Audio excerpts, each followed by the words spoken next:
হুঁশিয়াৰ বাজিছে অসমীয়াৰ ৰণডংকাৰ। এতিয়া সময় একত্ৰে একক কণ্ঠে ওলাই অহা, এতিয়া সময় একত্ৰে একক কণ্ঠে মাত মতাৰ, এতিয়া সময় সকলো সংকীৰ্ণতাক এৰি জাতিৰ স্বাৰ্থত হাতে হাতে হাত খামুচি ধৰাৰ, মাতে মাতে মাত অসমীয়া মানুহৰ বাবে হোৱাৰ।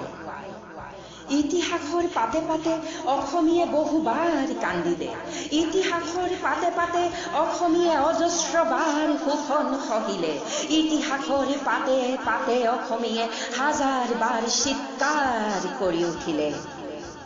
নাই আৰু নাই, কদাপি নাই আৰু সময়, নাই আৰু নাই, কদাপি নাই আৰু সময়। শংকৰ মাধৱ আজান লাচিত জয়া, মুলাদা ভুৰুজ্যোতি বিষ্ণু লক্ষ্মীনাথ, ভূপেন হাজৰিকাৰ দৰে বৰেণ্যজনক সোঁৱৰণ কৰি এতিয়া কেউপিনে বাজি উঠক অসমীয়াৰ অস্তিত্ব ৰক্ষাৰ ৰণডংকাৰ।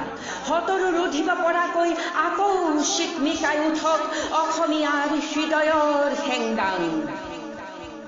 প্ৰতিবাদৰ প্ৰচণ্ড জুই বৰশী পুনৰ মেঘ গজাদি গৰজি উঠক হাজাৰ বিজাৰ বৰতোক, পুনৰ সাৱধান কৰি দিওঁ আহক একত্ৰে একক কণ্ঠে গামোচা চেলেঙৰ শুভ্ৰতাত কলা দাগ সানিব অহা বিদেশী হুঁশিয়াৰ হুঁশিয়াৰ, হাজাৰবাৰ হুঁশিয়াৰ বাজিছে অসমীয়াৰ ৰণডংকাৰ।